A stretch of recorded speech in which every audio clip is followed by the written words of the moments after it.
जय हिंद दोस्तों, super concept classes पर आपका स्वागत है। आज का वीडियो 12 क्लास के स्टूडेंट के लिए है। दोस्तों आप लोग ने कमेंट किया था कि सर सब्जेक्ट का क्वेश्चन पढ़ाइए, तो दोस्तों आप लोग के लिए मैं लेकर आया हूं आंधी तूफान जैसा क्वेश्चन।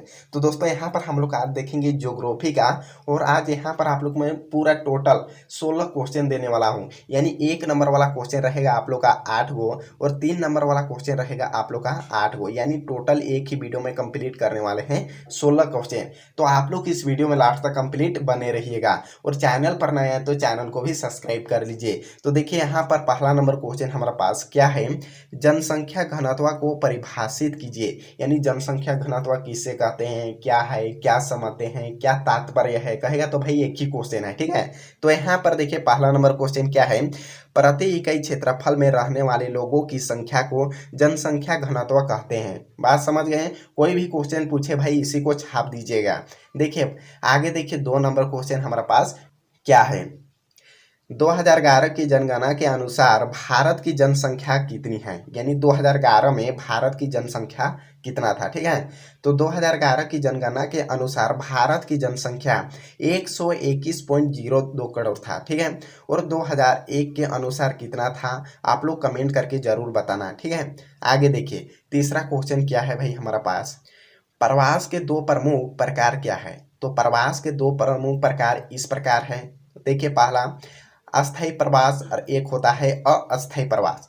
अस्थायी प्रवास का मतलब क्या होता है, लोग पहले से बसा हुआ रहता है। ठीक है, और अस्थायी प्रवास का मतलब होता है लोग यहाँ से जाकर मतलब अस्थायी रूप से बस जाता है, मतलब एक जगह से दूसरे जगह पर जाकर अस्थायी रूप से बस जाता है, उसे क्या कहते हैं, अस्थायी प्रवास कहते हैं। बात समझ गए? चलिए आगे देखते हैं 4 नंबर क्वेश्चन क्या है। और मेरा थोड़ा सा गला खराब है, आप लोग वॉल्यूम सबको बढ़ा लीजिएगा। ठीक है, मेरा आवाज़ कम जा रहा होगा तो देखिए यहाँ पर 4 नंबर क्वेश्चन क्या है, टिस्को का पूरा नाम क्या है। तो टिस्को का पूरा नाम क्या होता है, Tata iron and steel company हो जाएगा। ठीक है, टिस्को का पूरा नाम हो जाएगा Tata iron and steel company.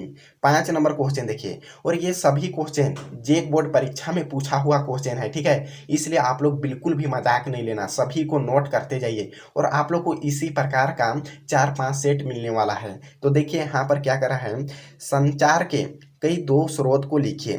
तो यहाँ पर देखिए एक हो जाएगा रेडियो और एक हो जाएगा टीवी। बात समझ गए, ये 2 को लिख दीजिएगा। बात समझ गए? चलिए आगे देखते हैं 6ठा नंबर क्वेश्चन क्या है, नवीकरणीय संसाधनों के कई 2 उदाहरण दीजिए। तो यहाँ पर देखिए नवीकरणीय संसाधनों के कई 2 उदाहरण इस प्रकार हैं। पहला हो जाएगा कोयला, दूसरा हो जाएगा सौर ऊर्जा। इसको आप लोग लिख दीजिएगा। यहाँ पर देखिए 7 नंबर क्वेश्चन क्या है, लो धात्विक खनिज किसे कहते हैं। लो यानी लोहा, जिसमें लोहा का अंश रहता है उसी को लो धात्विक खनिज कहते हैं।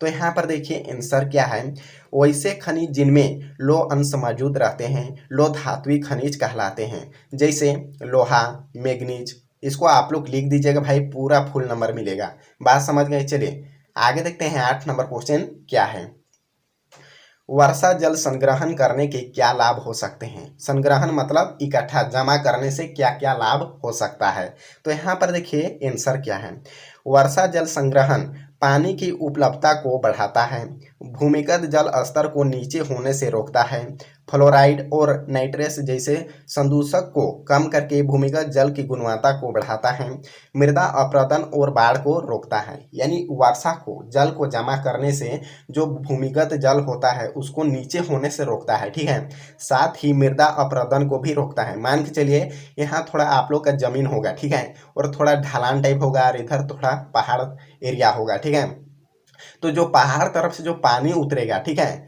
तो क्या होगा, मृदा अपरदन को यानी माटी को लेके चल जाएगा बाढ़ की तरफ। ठीक है, अगर आप यहाँ पर डैम बनाते हैं, कोई डोभा बनाते हैं, तो आप लोग का जो नीचे जमीन होगा वो क्या होगा, सुरक्षित रहेगा, यानी मिट्टी को खो के नहीं ले जाएगा। ये हो रहा है यहाँ पर मतलब वर्षा को जमा करने के फायदे, यानी जल को जमा करने के फायदे। बात समझ गए? चलिए आगे देखते हैं। यहाँ पर भाई 10 नंबर क्वेश्चन देखिए, यहाँ पर 3 नंबर वाला क्वेश्चन है। कितना? 3 नंबर वाला क्वेश्चन। तो देखिए यहाँ पर 10 नंबर क्वेश्चन क्या कहता है, परिवहन के किन्हीं 3 महत्व को उल्लेख करें, यानी परिवहन के 3 महत्व को लिखना है। ठीक है, यहाँ पर देखिए परिवहन के विभिन्न महत्व है जिनमें 3 महत्व निम्नलिखित है। देखा जाए तो बहुत सारा है, लेकिन यहाँ पर 3 नंबर वाला पूछा है इसलिए मैं 3 पॉइंट लिख दिया हूँ। बात समझ गए?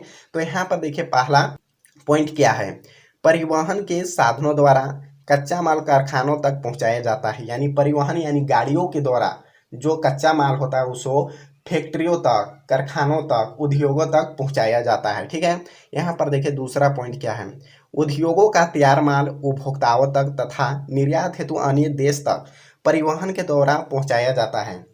यानी जो भी उद्योग फैक्ट्रियों में जो तैयार माल होता है उसे उपभोक्ता यानी बाजारों तक पहुंचाया जाता है, साथ ही एक देश से दूसरे देश भी पहुंचाया जाता है। यहाँ पर देखिए तीसरा पॉइंट क्या है, परिवहन के साधनों पर ही देश की कृषि, उद्योग और व्यापार की उन्नति निर्भर करती है। यानी परिवहन के माध्यम से ही कृषि व्यापार बढ़ता है। ठीक है, एक देश से दूसरे देश से लेन देन होता है, जो भी वस्तु तैयार होता है बाजार में भेजते हैं, एक देश से दूसरे देश भेजते हैं परिवहन के माध्यम से, तो उससे व्यापार भी बढ़ता है और जो भी किसान खेती बाड़ी करता है उसका भी और मतलब बीज क्या होता है, कीमत अधिक होता है। ठीक है, यहाँ पर बात समझ गए, कोई दिक्कत नहीं। चलिए आगे देखते हैं 11 नंबर क्वेश्चन क्या है, लघु उद्योग की किन्हीं 3 विशेषता का उल्लेख करें। यहाँ पर आप लोग का एग्जाम में पूछा है कुटीर उद्योग और लघु उद्योग में अंतर बताइए। ठीक है, तो मैं आप लोग के लिए जो दूसरा सेट लेके आऊँगा वहाँ पर कुटीर उद्योग और लघु उद्योग का अंतर बता दूंगा। ठीक है, जब भी अंतर पूछेगा आप लोग इस तरह का कॉलम बनाइएगा। ठीक है, और इधर लिखेगा लघु उद्योग और इधर लिखेगा कुटीर उद्योग, अंतर लिखना है तो। ठीक है, तो यहाँ पर मैं केवल लघु उद्योग को लिया हूँ। ठीक है, बात समझ गए?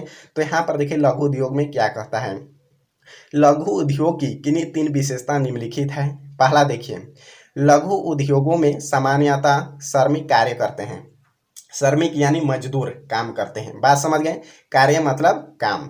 दूसरा पॉइंट देखिए, लघु उद्योगों में उत्पादन मशीन द्वारा होता है, यानी लघु उद्योग में मशीनों के द्वारा उत्पाद किया जाता है। तीसरा पॉइंट देखिए, लघु उद्योगों में वस्तुओं का उत्पादन एक बड़ी क्षेत्र की मांग को पूरा करता है। यानी लघु उद्योग में बहुत सारा वस्तु उत्पाद किया जाता है और एक बहुत बड़ा क्षेत्र को भी पूरा किया जा सकता है। ठीक है, बहुत सारा वस्तु उत्पाद किया जाता है। चौथा पॉइंट देखिए क्या है, लघु उद्योगों में कच्चे माल की आपूर्ति बाहर से भी मंगाया जाता है। ठीक है, यानी लघु उद्योग में जो कच्चा माल होता है दूसरे देश से भी मंगाया जाता है, यानी आमने सामने के जो खेत बाड़ी होता है भाई वहाँ से भी मंगाया जाता है। ठीक है, दूर दूर से भी कच्चा माल मंगाया जाता है, यही समझो। तो यहाँ पर देखिए 5वां पॉइंट क्या है, लघु उद्योगों में निर्मित माल का बाजार विस्तृत होता है। यहाँ पर देखिए अर्थात या दूरस्थ बाजारों में भेजा जाता है, यानी जो भी लघु उद्योग में जो माल तैयार होता है, निर्मित होता है, ठीक है, उसको दूर बाजार में भी भेजा जाता है। बात समझ गए?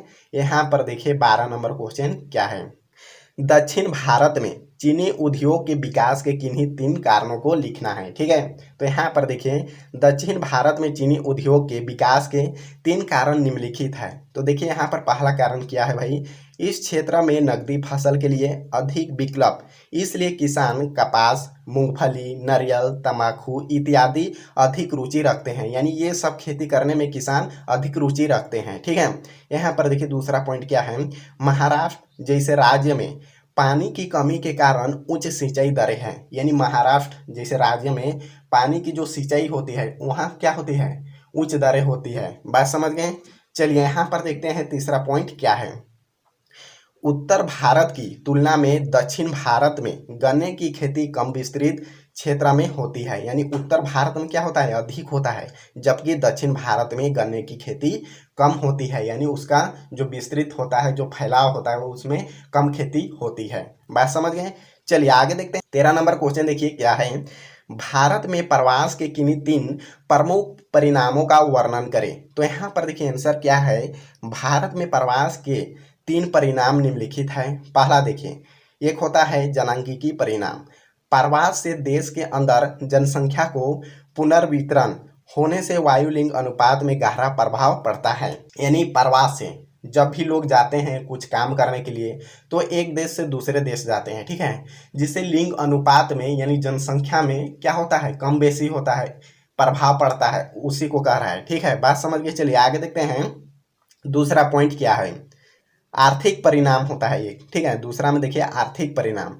प्रवास का मुख्य कारण आर्थिक क्रियाओं के द्वारा धन प्राप्त करना या जिसके लिए विभिन्न स्थानों से प्रवास किया जाता है, यानी धन भी प्राप्त किया जाता है भाई, और इसके लिए विभिन्न स्थानों से प्रवास किया जाता है, एक जगह से दूसरी जगह जाना पड़ता है। आगे देखिए तीसरा पॉइंट क्या है, सामाजिक परिणाम। ठीक है, प्रवासी सामाजिक परिवर्तन के कार्यकर्ताओं के रूप में कार्य करते हैं और नवीन प्रौद्योगिकी, परिवार नियोजन, बालिका शिक्षा इत्यादि से संबंधित नए विचारों का नगरीय क्षेत्र से ग्रामीण क्षेत्र की ओर विसरण इन्हीं के द्वारा होता है। यानी जो भी सामाजिक परिवर्तन, ठीक है, सामाजिक परिवर्तन होता है वो क्या होता है, नगरीय से ग्रामीण की ओर विसरण होता है, यानी उसी से भाई कुछ मदद मिलता है, फैलाव मिलता है। बात समझ गए। चलिए आगे देखते हैं 14 नंबर क्वेश्चन हमारे पास क्या है। भारत में जल संसाधन की कमी के लिए किन्हीं 3 उत्तरदायी कारकों की व्याख्या करें। तो यहाँ पर देखिए आंसर क्या है, भारत में जल संसाधन की कमी के लिए 3 कारक निम्नलिखित है। यहाँ पर देखिए पहला पॉइंट क्या है, जल की प्रति व्यक्ति उपलब्धता। जनसंख्या बढ़ने से दिन प्रतिदिन कम होती जा रही है, यानी जल के कमी के कारण जनसंख्या भी क्या हो रहा है, प्रतिदिन कम होते जा रही है। ठीक है, यहाँ पर देखिए दूसरा पॉइंट क्या है, उपलब्धता जल संसाधन औद्योगिक, कृषि और घरेलू निष्करणों से प्रदूषित होता जा रहा है और इसका कारण उपयोगिक जल संसाधनों की उपलब्धता और सीमित होती जा रही है। जो भी उपयोगिक जल है, अच्छा जल है, वो क्या हो रहा है, कम होते जा रहा है, सीमित होते जा रहा है। ठीक है, यहाँ पर देखिए तीसरा पॉइंट क्या है, अंतर्राज्यीय तथा अंतर्देशीय विवादों ने जल के बंटवारे की समस्या खड़ी कर दी है। बात समझ, यानी आजकल आप जल को भी बांटा जा रहा है एक दूसरे देश से। बात समझ गए। चलिए आगे देखते हैं 15 नंबर क्वेश्चन हमारे पास क्या है, परंपरागत ऊर्जा स्रोत और गैर परंपरागत ऊर्जा स्रोत में अंतर स्पष्ट कीजिए। यानी आप लोग को जब भी अंतर पूछेगा भाई, आप लोग इस तरह का कॉलम बना लीजिएगा। ठीक है, इधर लिखेगा परंपरागत ऊर्जा स्रोत, इधर लिखेगा गैर परंपरागत ऊर्जा स्रोत। ठीक है, यानी कॉलम बना लेना है। ठीक है, मैं यहाँ पर कॉलम नहीं बनाया हूँ, आप लोग को मैं पूरा यहाँ पर अलग अलग लिख के बता दिया हूँ। ठीक है, तो आप लोग कॉलम बनाइएगा। ठीक है, इधर एक लिखेगा, इधर एक लिखेगा। बात समझ गए। तो यहाँ पर देखिए, यहाँ पर कह रहा है परंपरागत ऊर्जा स्रोत किसे कहते हैं, ठीक है, और गैर परंपरागत ऊर्जा स्रोत में क्या अंतर है, इसी को यहाँ पर छाप देना है। तो यहाँ पर देखिए परंपरागत ऊर्जा स्रोत क्या कह रहा है, परंपरागत ऊर्जा के स्रोत कभी भी समाप्त हो सकते हैं। ठीक है, दूसरा पॉइंट देखिए, ये अधिक महंगे होते हैं। तीसरा पॉइंट देखिए, ये अधिक प्रदूषण उत्पन्न करते हैं। चौथा पॉइंट देखिए, कोयले, पेट्रोलियम, परमाणु शक्ति आदि परंपरागत ऊर्जा के उदाहरण है। ठीक है, यानी जो कोयला, पेट्रोलियम, ये क्या है, परंपरागत ऊर्जा स्रोत के उदाहरण है। ठीक है, कोयला कभी भी समाप्त हो सकता है, पेट्रोल कभी भी समाप्त हो सकता है और ये महंगे भी होते हैं। बात समझ गए। यहाँ पर देखिए आप गैर परंपरागत ऊर्जा स्रोत क्या है, देखिए यहाँ पर गैर परंपरागत ऊर्जा के स्रोत कभी भी समाप्त नहीं हो सकता है, जस्ट उसका उल्टा लिख देना है। ठीक है, परंपरागत ऊर्जा स्रोत में क्या लिखा हुआ है, यानी वो कभी भी समाप्त हो सकता है, और यहाँ पर क्या है, ये नहीं हो सकता है, जस्ट उसका उल्टा छाप देना है। ठीक है, ये सस्ते होते हैं, तो वहाँ पर परंपरागत ऊर्जा स्रोत में क्या था, ये महंगे होते हैं। ठीक है, जस्ट उल्टा छाप देना है आप लोग को। यहाँ पर देखिए तीसरा पॉइंट क्या है, ये प्रदूषण उत्पन्न नहीं करते हैं। बात समझ गए। चौथा पॉइंट देखिए, पवन ऊर्जा, सौर ऊर्जा, ज्वारीय ऊर्जा आदि ऊर्जा, भूमि तापीय ऊर्जा आदि गैर परंपरागत ऊर्जा के स्रोत के उदाहरण हैं। क्या है, ये सभी क्या है, गैर परंपरागत ऊर्जा स्रोत के उदाहरण हैं। बात समझ गए। जस्ट उसका उल्टा छाप देना है यहाँ पर। ठीक है, वो महंगे हैं तो ये सस्ते हैं, ये प्रदूषण फैलाते हैं तो ये प्रदूषण नहीं फैलाते हैं, जस्ट इसका उल्टा छाप दीजिएगा। केवल चौथा पॉइंट का कोई याद कर लीजिएगा। ठीक है, कौन गैर परंपरागत ऊर्जा स्रोत का उदाहरण है, कौन परंपरागत ऊर्जा स्रोत के उदाहरण है, इसको केवल आप लोग याद करिएगा अच्छा से। चलिए आगे देखते हैं 16 नंबर क्वेश्चन क्या है, और ये वीडियो का लास्ट क्वेश्चन है।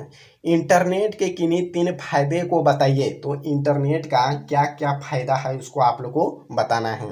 इंटरनेट की 3 फायदे निम्नलिखित हैं। पहला फायदा देखिए, इंटरनेट के कारण रोजगार के कई विकल्प उत्पन्न हुए हैं। बात समझ सही है। यानी इंटरनेट की सहायता से बहुत सारा सुविधा हो गया है। यहाँ पर देखिए दूसरा पॉइंट क्या है, इंटरनेट की मदद से घर बैठे हर चीज शॉपिंग कर सकते हैं। एकदम बिल्कुल सही है भाई। यानी आप लोग आजकल इंटरनेट की सुविधा से घर बैठे आप लोग हर चीज मंगा सकते हैं। जैसे हुआ फ्लिपकार्ट, अमेजन, मीशो, ये सब क्या है, ये वेबसाइट, ठीक है। इससे आप लोग हर चीज मंगा सकते हैं, जो चाहिए सब मिलेगा भाई, ठीक है। घर बैठे हर चीज कर सकते हैं। तीसरा पॉइंट देखिए, छात्र इंटरनेट की सहायता से पढ़ाई भी कर सकते हैं। बिल्कुल सही है। यानी इंटरनेट की सहायता से हर स्टूडेंट पढ़ाई भी कर सकता है। हर स्टूडेंट के पास आजकल एक स्मार्टफोन है। कोरोना काल के वजह से सभी कोई एक एक मोबाइल ले लिया है, ठीक है। और सभी कोई मोबाइल से ही पढ़ रहा है। आप लोग भी अभी मोबाइल से पढ़ रहे हैं, ठीक है। यानी इंटरनेट एक इतना तेजी से आगे बढ़ रहा है कि कहना ही नहीं। पहले मोबाइल था 2G 3G 4G, अब 5G भी आ गया, 6G भी आने वाला है, कौन जान रहा है, ठीक है। साथ ही 7G 8G भी आ जाएगा, कौन जान रहा है। लेकिन इंटरनेट एक बहुत आगे तेजी बढ़ रहा है, ठीक है। साथ ही देश भी आगे बढ़ रहा है भाई, और टेक्नोलॉजी में भी आगे बढ़ रहा है। बात समझ गए। तो यहाँ पर ये मामला है। तो ये वीडियो को ज़्यादा से ज़्यादा अपने दोस्तों के पास जरूर शेयर करना, और इसी तरह का और वीडियो बना है तो आप लोग एक प्यारा सा कमेंट करके बताना, ठीक है। मैं और वीडियो लेके आऊँगा। तो अगले वीडियो में मिलते हैं। जय हिंद, जय भारत।